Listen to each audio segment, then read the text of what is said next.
मनुष्य का शरीर पाना, यदि उस शरीर के साथ सत्संग के प्रति, अपने कल्याण के प्रति जिज्ञासा का भाव जुड़ा हुआ न हो और इस जीवन से सच्चे संत सदगुरु का संबंध न हो, तो अकेले मनुष्य का जीवन भी कोई भाग्य की बात नहीं है। हालांकि कहा यह जाता है कि बड़े भाग्य मानुष तन पावा, सुर दुर्लभ सदग्रंथ ही गावा। यह बात अपने आप में अधूरा है। इसलिए अधूरा है क्योंकि यदि मनुष्य का शरीर पाना मात्र ही बड़े भाग्य की बात होती, तो भ्रष्टाचार करने वाले का शरीर कौन चीज का है? हाथी का कि घोड़ा का, गधा का कि कुत्ता का? यदि बड़े भाग्य मानुस्तन पावा एक दृष्टिकोण से ही यह देखा, एकांगी भाव से कहा जाए कि मनुष्य का शरीर पाना ही भाग्य की बात है, तो रावण का शरीर किस चीज का था? कंस का शरीर किस चीज का था? दुर्योधन का शरीर किस चीज का था? संसार में जो अभी अनैतिक कार्य करते हैं, बेईमानी, शैतानी, घुसखोरी, व्यभिचारी करते हैं, उसके पास किस चीज का शरीर है? उसके भी पास मनुष्य का ही शरीर है। तो केवल अपने आप में इतना ही मात्र कहना ठीक नहीं है कि मनुष्य का शरीर पाना ही सौभाग्य की बात है।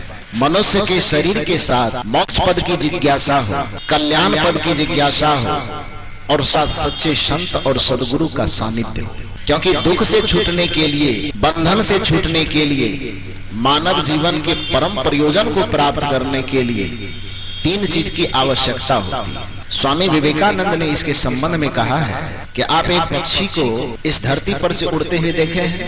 एक सामान्य धरातल से पक्षी को उड़ने के लिए किस चीज की जरूरत होती है? सामान्य दृष्टिकोण से देखने पर पता चलता है कि उसको दो पंखे की आवश्यकता होती है, लेकिन जब सूक्ष्म रूप से देखा जाता है तो एक पक्षी को सामान्य धरातल से आसमान में उड़ने के लिए तीन पंखे की आवश्यकता होती है। दो पंखे तो हमें दिखाई देते हैं जो उसके दोनों तरफ लगे हुए होते हैं, और तीसरा पंखा उसके पूंछ में होता है। वह सामान्य रूप से झलकता नहीं है, लेकिन जब उड़ान भरने के लिए तैयार होता है कोई भी पक्षी, तो आप थोड़ा गौर करके देखिएगा तो पता चलेगा कि जिस समय उड़ान भरने लगता है उस समय वह दोनों पंखे से ताकत तो लगाता ही है, साथ तीसरे पंखे का भी सहारा लेता है, तब जाकर के जमीन को छोड़ करके वह आसमान में उड़ने लगता है। स्वामी विवेकानंद कहते हैं कि ठीक उसी प्रकार से जैसे एक पक्षी को सामान्य धरातल छोड़ करके आसमान में उड़ना हो तो उसे तीन पंखों के सहारे की आवश्यकता होती है, उसी प्रकार से इस जीव को दुखों और बंधनों से सदा के लिए मुक्त होकर के कल्याण के आसमान में उड़ान भरना हो तो उसको भी तीन पंखे की आवश्यकता होती है। और उस जीव के लिए तीन पंखा, पहला पंखा मनुष्य का शरीर, दूसरा पंखा उसमें सत्संग के प्रति, मोक्ष के प्रति जिज्ञासा, ललक, और तीसरा पंख सच्चे संत का, सच्चे सदगुरु का मिल जाना। यह बहुत बड़ी बात है। तीनों का समन्वय हो तो इस जीव को कल्याण से कोई नहीं रोक सकता। कल्याण होगा, मनुष्य का शरीर मिल जाए। कबीर साहब इसी बात को कहते हैं, मानव तन सदगुरु मिलन, मोक्ष हो इच्छा हो, दुर्लभ तीनों जगत में पाय सुयोग न खो। और यह सौभाग्य हम लोगों को प्राप्त है। मनुष्य का शरीर भी प्राप्त है, सत्संग में बैठे हुए हैं तो स्वाभाविक है कि जिज्ञासा है तभी बैठे हुए। तीसरी बात है, संत सदगुरु का सानिध्य भी हम लोगों को है। तो अब प्रश्न होता है कि जिस कल्याण की कामना लेकर के हम सत्संग में आते हैं, जिस कल्याण की कामना लेकर के हम संत सदगुरु के चरणों से अपना प्रेम जोड़ते हैं, वह कल्याण कैसे प्राप्त किया जाए? उस कल्याण की प्राप्ति का क्या उपाय है? कल्याण के संबंध में तो चर्चा दिन रात सुनते हैं। अभी हम रूम में बैठे हुए थे तो हमारे सामने एक जिज्ञासु बैठ करके यही पर चर्चा हम दोनों की हो रही थी कि कल्याण की चर्चा होती है, उस कल्याण की प्राप्ति कैसे हो? शास्त्रों के माध्यम से कल्याण नहीं पाया जा सकता है, सिद्धांतों के माध्यम से केवल कल्याण को नहीं पाया जा सकता है, तर्कों के माध्यम से कल्याण को नहीं पाया जा सकता है, और यदि थोड़ी कड़ी भाषा में कहो तो केवल ज्ञान के भी माध्यम से कल्याण को नहीं पाया जा सकता है। ज्ञान की आवश्यकता है, लेकिन उसकी भी अपनी एक सीमा है। सीमा के बाद ज्ञान रुक जाता है, फिर वहां से दूसरी चीज की जरूरत पड़ती है। तो प्रश्न होता है कि हम कल्याण के मार्ग में इच्छुक होकर के लगे तो हैं, लेकिन अभी भी हम कल्याण से कोसों दूर हैं। परम प्रयोजन का उद्देश्य लेकर के हम सत्संग का सानिध्य तो प्राप्त किए, लेकिन अभी तक हम कल्याण से, परम पद से कोसों दूर है। उसकी प्राप्ति कैसे? भगवान शंकराचार्य ने कहा कि वदन्तु शास्त्राणि यजन्तु देवान कुर्वन्तु कर्माणि भजन्तु देवता आत्मैक्य बोधेन विना विमुक्ति न सिद्धति ब्रह्मशतान्तरे अपि। कि जिस व्यक्ति को इस संसार में अपने कल्याण की कामना है वह इस भ्रम में न रहे कि हम शास्त्रों को पढ़ते रहेंगे तो कल्याण हो जाएगा। वह इस भ्रम में भी न रहे कि हम ढोलक हारमोनियम ठोकते रहेंगे तो मेरा कल्याण हो जाएगा। वह इस भ्रम में भी न रहे कि हम प्रवचन बैठ करके घंटों कर देंगे तो मेरा कल्याण हो जाएगा। वह इस भ्रम में भी न रहे कि हम उजला कपड़ा पहन लेंगे, लाल कपड़ा पहन लेंगे तो हमारा कल्याण हो जाएगा। वह इस भ्रम में न रहे कि हम तीर्थ व्रत इत्यादि उपवास आदि करके हम कल्याण पद को पा जाएंगे। कल्याण का सीधा संबंध कहां से है? भगवान शंकराचार्य कहते हैं कि वदन्तु शास्त्राणि यजन्तु देवान कुर्वन्तु कर्माणि भजन्तु देवता आत्मैक्य बोधेन विना विमुक्ति न सिद्धति ब्रह्म शतान्तरे अपि। अर्थ होता है कि चाहे कोई व्यक्ति शास्त्रों का कितना भी पठन पाठन करे, धर्म के नाम पर कितना भी कर्मकांड करे, देवताओं की पूजन विधि को कितना भी वह जानता हो, सदाचार के नाम पर बहुत चीज का भी पालन करता हो, सब चीज ठीक है अपने जगह पर, लेकिन इतना चीज होने के बावजूद भी स्वामी शंकराचार्य कहते हैं कि वदन्तु शास्त्राणि यजन्तु देवान कुर्वन्तु कर्माणि भजन्तु देवता, लेकिन आत्मैक्य बोधेन बिना विमुक्ति न सिद्धति ब्रह्म शतान्तरे अपि। एक आत्म तत्व के बोध के बिना, एक आत्मज्ञान की प्राप्ति के बिना पूर्ण कल्याण को किसी भी कीमत पर पाया नहीं जा सकता है। वह आत्मज्ञान कैसे हो? आत्मज्ञान की प्राप्ति, क्योंकि आत्मा एक ऐसा चीज है जो अनुभूति का विषय है। आत्मा प्रयोग का विषय नहीं है, आत्मा प्रयास का विषय नहीं है, आत्मा प्राप्तव्य, आत्मा प्रार्थना का विषय है। संसार की उपलब्धि हम प्रयास के द्वारा प्राप्त करते हैं, लेकिन अध्यात्म की उपलब्धि हम प्रयास से प्राप्त नहीं कर सकते। प्रयास जब भी किया जाएगा तो इंद्रियों के द्वारा किया जाएगा, और इंद्रियों के द्वारा, आंख के द्वारा आप प्रयास करेंगे, कान के द्वारा आप प्रयास करेंगे, हाथ के द्वारा आप प्रयास करेंगे, पैर के द्वारा आप प्रयास करेंगे, यहां तक कि मन के द्वारा आप प्रयास करेंगे। लेकिन आत्मा ये हाथ से, आंख से, नाक से, मुंह से, मन से प्राप्तव्य नहीं, वो प्राप्त नहीं हो सकता है। इंद्रियों के द्वारा प्रयास किया जाता है। और गोस्वामी जी से पूछो तो गोस्वामी जी ने कहा है, औचर जहां लगी मन जाई सो सब माया जानहु भाई। औचर जहां लग मनी जाई, गौ का मतलब इंद्रिय होता है। इंद्रियों की, चाहे वो ज्ञानेन्द्रियां हो चाहे कर्मेंद्रियां हो, उन ज्ञानेन्द्रियों और कर्मेंद्रियों की पहुंच जहां तक है सो सब माया जानहु भाई, उसको माया समझ। और माया के द्वारा उस परम सत्ता की प्राप्ति हो जाए, ये संभव कैसे? प्रार्थना के द्वारा ही परमात्मा कहो, ईश्वर कहो, आत्मा कहो, उसका साक्षात्कार हो सकता है, प्रयास के द्वारा नहीं हो सकता। इसको एक उदाहरण से समझिए। प्रयास जितना हम करेंगे, क्योंकि हमारी आदत बनी हुई है कि संसार में कुछ करके पाया जाता है। संसार का मार्ग ऐसा है जहां पर दौड़ करके मंजिल को पाया जाता है, और अध्यात्म का मंजिल एक ऐसा मंजिल है जिसे बैठ करके पाया जाता है। संसार का मंजिल ऐसा है जिसे खुली आंख से पाया जाता है, लेकिन आध्यात्म का मंजिल ऐसा है जिसे आंख बंद करके पाया जाता है। संसार का मंजिल ऐसा मंजिल है जिसे प्रयास करने के बाद पाया जाता है। आत्मा का मंजिल ऐसा है जिसे प्रयास को छोड़ देने के बाद प्राप्त किया जाता है, लेकिन आदत हमारी बनी प्रयास करने की। इसको एक उदाहरण से समझो। भगवान बुद्ध का अंतिम समय आ गया। भगवान बुद्ध अपने कुछ शिष्यों के साथ जंगल यात्रा करते हुए, जहां उसे शरीर छोड़ना था कुशीनगर की तरफ, उधर चल पड़े। जंगल में जब गए, भगवान बुद्ध को बड़ी जोर की प्यास आई। भगवान बुद्ध ने कहा अपने प्रियसी इस आनंद से कि देखो आनंद, कहीं अगल बगल पोखर, नदी, तालाब हो तो उसमें ढूंढ करके थोड़ा सा पानी ले आओ। आनंद पानी लाने के लिए जाता है। पोखर के पास जब गया तो पानी पोखर में बड़ा निर्मल था, बहुत बढ़िया। लेकिन जैसे ही आनंद पानी के लिए गया, यह भगवान बुद्ध की महिमा कहो या संजोग कहो, जैसे ही वहां पानी लेने, हेलो बोलिए सदगुरुदेव की, जैसे ही आनंद पानी लेने के लिए गया, संजोग से उस पोखर में एक भैंसा प्रवेश कर गया। अब पोखर का पानी निर्मल है, कि तो भैंसा प्रवेश कर गया, तो पानी कैसा रहेगा? गंदा होगा ना, स्वाभाविक है गंदा हो जाएगा, और गंदा पानी पीने लायक तो बचेगा नहीं। आनंद सोच रहा है कि मेरे गुरुजी वहां पर पानी के लिए तड़प रहे हैं, जंगल में बड़ी जोर की प्यास लगी हुई है। अब मेरे गुरुदेव भेजे कि जाकर के पानी ले आओ। मैं पानी लेने के लिए आया, लेकिन उसमें तो भैंसा प्रवेश कर गया, पानी गंदा हो गया। किनारे पर बैठा और सोचने लगा कि गुरुदेव प्यासे हैं, उसके प्यास को बुझाना है तो पानी को तो साफ करना पड़ेगा। और उस पानी को साफ करने के लिए कभी लकड़ी से वो टालता है पानी को, तो कभी कमंडल से टालता है पानी को, कभी सोच रहा है कि मैं उसके अंदर खुद प्रवेश करके उस पानी को साफ कर दूं, और सारा प्रयास करता है। लकड़ी से साफ करने का प्रयास, कमंडल से साफ करने का प्रयास, और यहाँ तक कि उसमें कूद करके खुद उसको पानी को साफ करने का प्रयास कर रहा है। आनंद का प्रयास सफल होगा कि नहीं होगा? क्या होगा? वो सफल होगा कि विफल होगा ना? जितना प्रयास कर रहा, घंटा भर 2 घंटा प्रयास करते करते कि पानी साफ हो जाए, तो एक कमंडल पानी लेकर के मैं गुरुदेव के पास जाऊं, और जितना प्रयास हो रहा है पानी साफ होने के वजह क्या होगा? गंदा।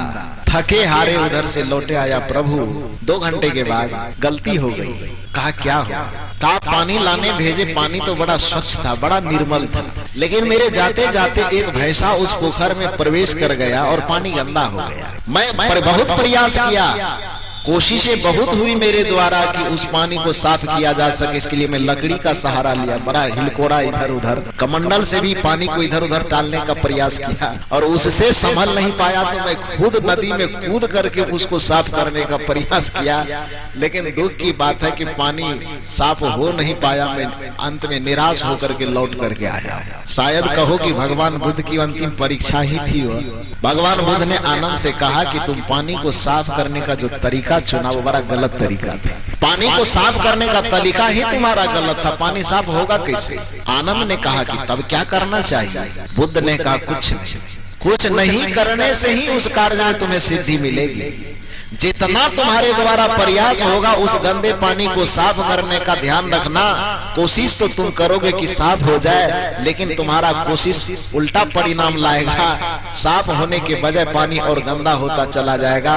भगवान बुद्ध ने कहा कि जाओ, पानी यदि स्वच्छ करके मेरे लिए लाना चाहते हो तो एक युक्ति मैं बता रहा हूँ, तुम कुछ न करना, किनारे पर चुपचाप बैठ करके प्रार्थना करना। प्रयास बंद, प्रार्थना शुरू। जा करके बैठ जाओ, इंतजार करो, और 2 घंटा पुनः जा करके आनंद बैठ जाता है। अब प्रयास बंद है, लकड़ी फेंक दिया, कमंडल बगल में धर दिया, चुपचाप शांति से बैठ गया। 2 घंटे के बाद पानी क्या होगा? स्थिर होगा ना जी? उसमें जो गंदगियां ऊपर में उड़ रही बैठेगा ना। पानी निर्मल हुआ, आराम से एक कमंडल पानी भर करके लाया और भगवान बुद्ध को पिला करके तृप्त कर दिया। भगवान बुद्ध ने कहा, आनंद, जिस तरह एक प्यासे आदमी को पानी पीने की जरूरत हो, तो गंदे पानी को साफ करने का नियम प्रयास नहीं है, करोगे तो पानी गंदा होगा। ठीक उसी प्रकार से जिस व्यक्ति को मुक्ति का पानी पीना हो, जिस व्यक्ति को शांति का पानी पीना हो, जिस व्यक्ति को कल्याण का पानी पीना हो, वह अपने चित्त के पोखर में हलचल मचा करके उसे साफ करने की कोशिश कभी न करे। उस जगह पर प्रार्थना और ध्यान ही एक ऐसी उपलब्धि है जिसके माध्यम से उस परम शांति को पाया जा सकता है। आप कर्मकांड का जितना विधान करोगे हलचल मचेगी, इंद्रियों से आप जितना भी विधान करोगे हलचल मचेगी। हलचल न करो, शांत होकर बैठो। यही कारण है कि भगवान बुद्ध ने उंगलीमाल से क्या कहा? उंगलीमाल के जीवन में बदलाव करने के लिए, अन्याय के मार्ग से कल्याण के पथ में लाने के लिए भगवान बुद्ध ने जो एक सूत्र दिया था उंगलीमाल को, तो ये नहीं कहा था कि मैं तो साधु बन गया, तुम कब साधु बनोगे। कहा था क्या? बोलिए सद्गुरुदेव की। तो उंगलीमाल को ये नहीं कहा कि मैं सन्यासी बन गया, तुम कब बनोगे। यह भी नहीं कहा कि मैं बहुत सत्संग सुन चुका हूं, तुम सत्संगी कब बनोगे। यह भी नहीं कहा कि मैं घर गृहस्थी को छोड़ करके कपड़ा धारण कर लिया हूं, ये तुम कब धारण करोगे। कहा क्या? इतना सा संकेत दिया, इतना सा संदेश दिया कि मैं तो ठहर गया, तुम कब ठहरोगे। मैं दौड़ रहा हूं, तुम कब दौड़ोगे।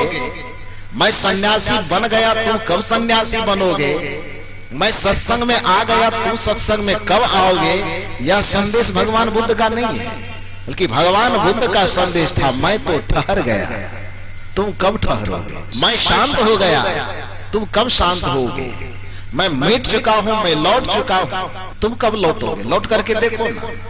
मैंने कहा कि संसार और अध्यात्म का रिश्ता बिल्कुल उल्टा है। संसार की उपलब्धि प्रयास के द्वारा होती है और अध्यात्म की उपलब्धि, अध्यात्म की अनुभूति केवल प्रार्थना के माध्यम से होती है। शांत होकर के बैठ जाओ। सुमिरन सुरत लगाई के, मुख ते कछु न बोल, बाहर के पट बंद कर, अंतर के पट खोल। सुमिरन सुरत लगाए के, मुख ते कछु न बोल, बाहर के पट बंद कर, बाहर के सब हलचल को बंद कर दे।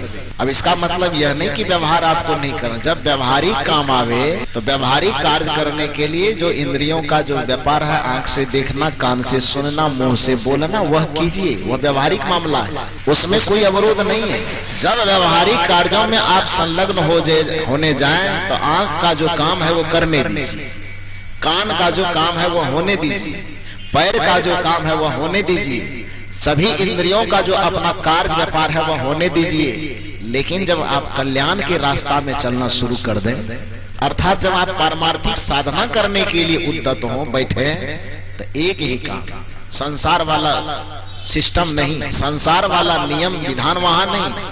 वहां सुमिरन सुरत लगाई के, मुख ते कछु न बोल, बाहर के पट बंद कर, अंतर के पट खोल। बाहर की सारी क्रिया बंद, केवल शांत स्थिर होकर के बैठ जाए। क्योंकि जब तक स्थिर नहीं हुए, चित्त में माया के इतने गंदगी उपला रहे हैं कि उसको शांत करने के लिए हमारे द्वारा जितने प्रयास किए जाएंगे, चित्त उछलता रहेगा। और चित्त जितना हिलता रहेगा, उछलता रहेगा, तो निश्चित है कि उपलब्धि नहीं हो पाई। यही कारण है कबीर साहब ने उलटवासी के दरमियान जो कल्याण प्राप्ति का जो सूत्र दिया है, एक उलटवासी आप लोग सुनते होंगे अन्य संत महात्माओं से, वह उलटवासी आज मैं आपको याद करवा दूं, सुनिए बढ़िया से। क्या कहा कबीर साहब ने?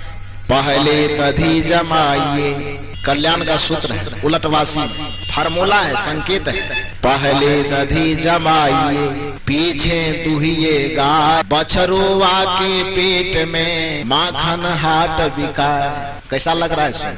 पहले दही जमाइए, अब पीछे दुहिए गाय, अब बछरुआ के पेट में हाट बिकाए। ये सदगुरु कबीर की उलटवासी है।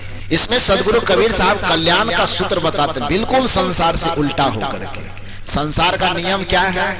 पहले गाय बच्चा देगी ना, गाय बछरू देगी, बच्चे को जन्म देगी, तब जाकर के गैया दूध देगी, दूध होगी तब उसका दही बनाया जाएगा। लेकिन सदगुरु कबीर अध्यात्म के पथिकों को उल्टा बताते हुए कहते हैं, पहले क्या करना? पहले गाय बच्चा नहीं दे रही, संसार का नियम कह रहा है कि पहले गाय बच्चा देगी, तब दूध होगा, तब दूध से दही बनेगी।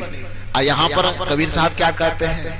पहले दही जमाइए, पहले दही को जमा, पीछे दुहिए गाय, उसके बाद गाय का दोहन कीजिए। बछड़ुआ के पेट में, उल्टा हो रहा है, माखन हाट बिकाए। अब इस जगह इस उलटवासी में कबीर साहब कहना क्या चाहते हैं? पहले दही जमाइए। दही कैसे जमता है यह तो आप जान रहे हैं, अध्यात्म की शिक्षा भरी पड़ी है। दही जमाने का क्या विधान है? एक बर्तन लीजिए, मैं कह रहा था सदगुरु कबीर कहते हैं कि पहले दही जमाइए। दही जमाने के लिए क्या करना पड़ता है? किसी भी बर्तन में दूध को आप गर्म करते हैं, दूध गर्म हो गया, उसमें क्या देते हैं? हल्का सा कहीं से दही लाके देते हैं। दूध भी गर्म हो गया, उसमें हल्का सा जामन के रूप में दही भी आपने दे दिया, और दही उसमें जामन के रूप में डाल करके और उस बर्तन को हमेशा आप हिलाते रहो। दही कितना दिन में जमेगा? आप लोग दही बनाती हो, पता है ना। बर्तन में दूध भी दे दो, बर्तन में जामन के रूप में दही भी दे दो, और उसको बर्तन को पकड़ करके हमेशा हिलाते रहो। दही बताओ कितना दिन में जमा करके खिला दोगे आप लोग? कितना दिन में जमेगा?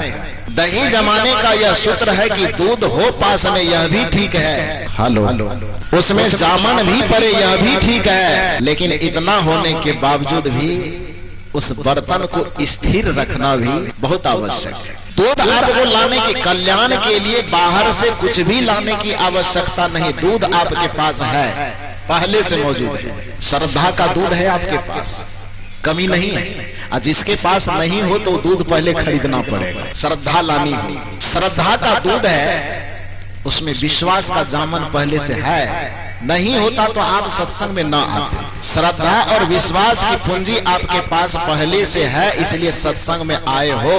तो दूध भी आपके पास है, जमाने के लिए दही भी आपके पास है। दही जम क्यों नहीं रहा है भाई, क्या कमी है? दही अभी भी जमा नहीं है।